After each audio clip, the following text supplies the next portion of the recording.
पास तक नहीं आ सकता। मैं डंडा खेलने को मना नहीं करता, तलवारबाजी कीजिए, आप इस्लाम का हिस्सा है। डंडा खेलिए आप, डंडा लेकर डंडेबाजी कीजिए आप। लाठी सीखना एक हुनर है, तलवारबाजी हुनर है, मना नहीं है। इस्लाम में होता था, अल्लाह के नबी के पास 9 तलवारें थी, अल्लाह के नबी के पास तलवार बाज भी थे, तीर बाज भी थे, भाले बाज भी थे। आज भी पुराने लोग आपके होंगे जो जानते, पहले ऐसा होता था। लेकिन आज हो क्या गया, डंडा सब भूल गए, तलवारबाजी सब भूल गए, बस ढोल बजता है और नंगे होकर डांस करते हैं बच्चे। जंगी निकालना किधर, इस मोहल्ले में जाना, और जाते हैं डंडा लेकर किसी की टिन में भटाक दिस मारते हैं। चाहते हैं तो अभी इसी वक्त सब्सक्राइब कीजिए, फिर मिलते हैं। अभी छोटे छोटे बच्चे नशा करते हैं, वो सोलेसन सूंघते हैं, वो टैबलेट खाते हैं बच्चे, वो पीकर वो कोरेक्स। डॉक्टर एक हमको, हमारी आवाज़ बैठ गई थी खगड़िया में, हमको एक कोरेक्स दिया, कोरेक्स डीएक्स, जो डॉक्टर है वो जानते हैं, कोरेक्स डीएक्स हमको दिया। बोला मौलाना ये खाइए, हमने कहा तो कोरेक्स, बोला कोरेक्स है लेकिन डीएक्स है, ये परमिटेड है, ये मिल जाती है।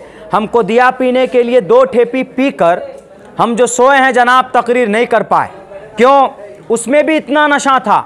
अब बताइए, पूरी की पूरी ठेपी हमारे बच्चे पी जाते हैं। इनके गुर्दे में जो ताकत होनी चाहिए, दिमाग में जो ताकत होनी चाहिए, कुदरत की तरफ से, अल्लाह की तरफ से जो दी हुई नेमत है, अगर अल्लाह तबारक व तआला छीन लिया आपके किडनी को, तो जब तक कोई दूसरा आदमी किडनी ना दे दे तो आप उस वक्त तक सुकून महसूस नहीं करते। अल्लाह की नेमत है सर से पैर तक आपकी बॉडी, आपका जिस्म मेरे नौजवान साथियों। इसलिए आज से वादा करो कि हम लोग शराब नहीं पिएंगे, समाज के अंदर समाज को बुराइयों से बचाएंगे इंशाअल्लाह तबारक व तआला। और ये जो समाज में जो भी खुराफात है, मुहर्रम के महीने से बड़े बड़े छोटे छोटे बच्चे शहीद हो गए थे उस दिन करबला के मैदान में। इराक में ये मैदान पाया जाता, करबला के मैदान में शहीद हो गए, अपने बच्चों को शहीद कर लिया सिर्फ इसलिए कि इस्लाम जिंदा रहे, शराब की हुर्मत बाकी रहे, शराब हमारे बच्चे ना पिए, पाबंदी के साथ हमारे बच्चे नमाज पढ़े। मेरे भाइयों, मैं थका हुआ हूँ, उसके बावजूद भी मौलाना अब्दुल वारिस ने कहा कि जाना, हमने कहा कि बिल्कुल मैं जाऊँगा, इस्लाह मुआशरा का प्रोग्राम। इसलिए खुदा के वास्ते जितने भी हमारे गार्जियन लोग हैं, अपने बच्चों के बारे में सोचें। वो अपने बच्चों को दिल्ली पंजाब इतना जल्दी मत भेजिए, कम से कम मैट्रिक की तालीम दिलाइए अपने बच्चों को, अनपढ़ गवार मत बनाइए, आपके बच्चों की मुस्तकबिल को ख़तरे में मत डालिए। पहले माँ बाप की जिम्मेदारी, फिर टीचर की जिम्मेदारी। जब ये 3 आदमी जिम्मेदारी पूरी करते हैं तब वो इंसान महान बनता है। पुरुषो वैदा कहा गया कि तब वो इंसान बड़ा इंसान बनता है। अल्लाह के नबी अलैहिस्सलाम ने कहा भी कि जवानो वान शबाब ही, कल क़यामत में तुम अल्लाह के सामने खड़े होगे, अल्लाह तुमसे पूछेगा वान उम्री ही फ़ीमा अफना, तुम जवानी कहाँ बर्बाद कर, तुम बुढ़ापा उम्र कहाँ बिता कर के आए। एक तो ये सवाल होगा, दूसरा सवाल होगा कि बच्चों, 14 साल 15 साल के जवानों, वन शबाब ही फ़ीमा अबला, अपनी जवानी कहाँ पुरानी करके आए, जवानी के बारे में बताओ, कहाँ पर खर्च किया।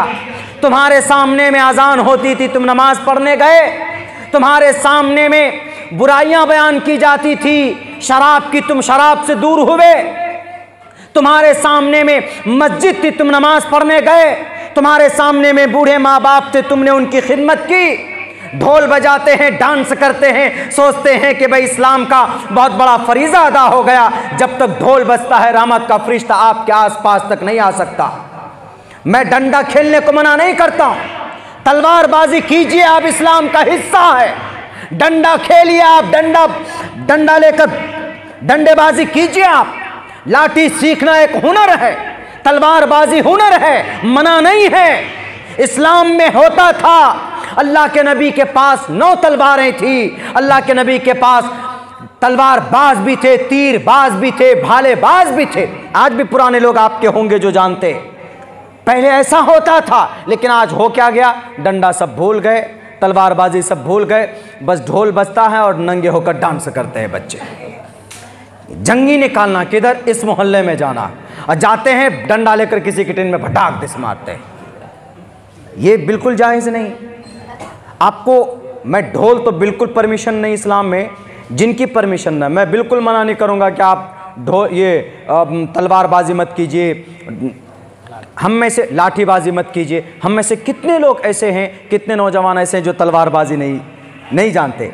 मैं तो ये कहता हूँ कि जितने भी पढ़े लिखे लोग हैं इस ताल्लुक़ से, जो डंडा चलाना सीखते हैं, लाठी चलाना जानते हैं, तलवारबाजी करते हैं, मैं तो ये कहता हूँ कि मुहर्रम के महीने में परमिशन होती है, आप कहीं पर भी खेल सकते हैं। मुहर्रम गवर्नमेंट की तरफ से परमिशन है, जायज़ चीज़ें वो कर सकते हैं इस महीने में।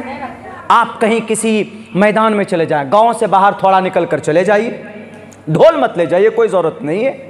अनाउंसमेंट कर दीजिए, तमाम नौजवान को लेके जाइए, अपनी निगरानी में तलवारबाजी कराइए कि बेटे तलवारबाजी ऐसे की जाती।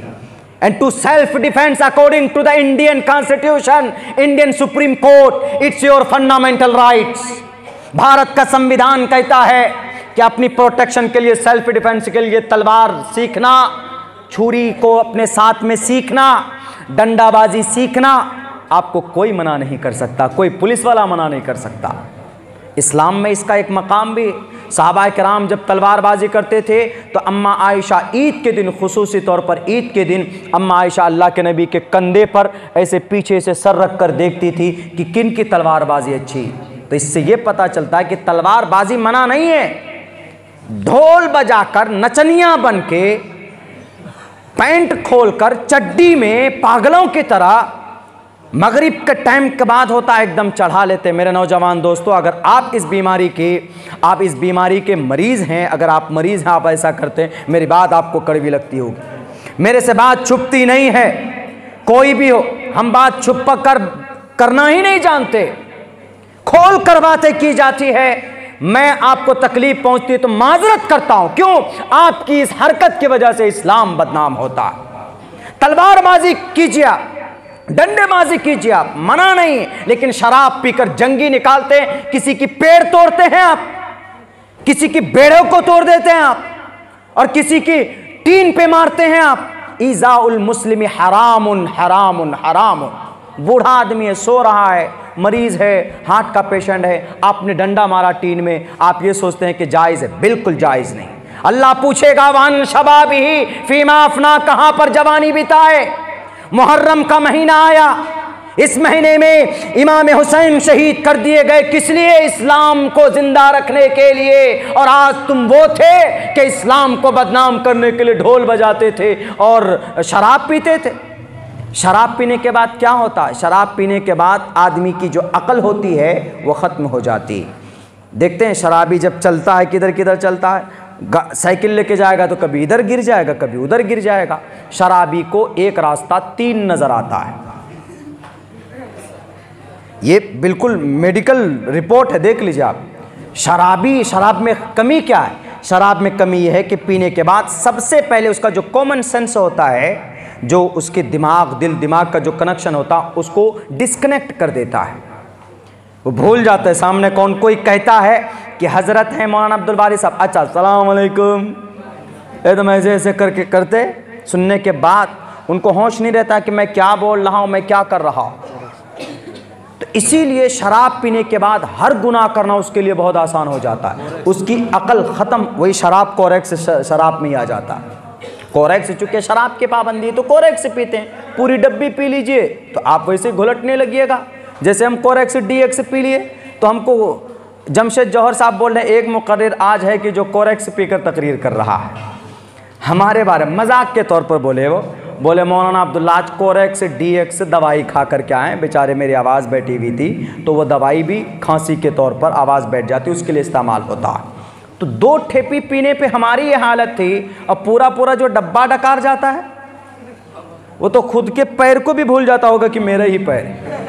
वो था एक आदमी शराब पी करके हाथ में दनाती था, अपने पैर को मार रहा है, वो कह रहा कि ये मेरे पैर से चिपक गया, वो अपना ही पैर था उसका। कॉमन सेंस ख़त्म हो जाता है, एक रास्ते 2 दिखने लगते हैं। आपने सुना होगा कि किसी शराबी ने अपनी बेटी के साथ मुकाला किया। क्यों? जब वो घर पहुंचता है, सेक्सुअल पावर बढ़ी हुई होती है आदमी का शराब पीने के बाद, तो बेटी को पहचानना भूल जाता है कि ये मेरी बेटी है। इस हालत में पहुंच गया कि उसको मजबूर होना पड़ा, उससे मुकाला किया। कोई बात नहीं, ये लाइन इशारा कर रहा है कि टाइम बहुत हो गया है, जलसा ख़त्म कीजिए, वो इशारा कर रहा है। बहरकैफ बहुत सारी बातें हुई। दोस्तों आप देख रहे हैं NB मीडिया यूट्यूब चैनल। इस तरह का वीडियोस आपको मिलता रहेगा। लाइक और सब्सक्राइब जरूर कर लेना और इस वीडियोस को अपने दोस्तों में शेयर जरूर करना। फिर मिलते हैं एक और अच्छी वीडियोस लेकर, तब तक इजाज़त दीजिए। अस्सलाम वालेकुम, खुदा हाफिज़।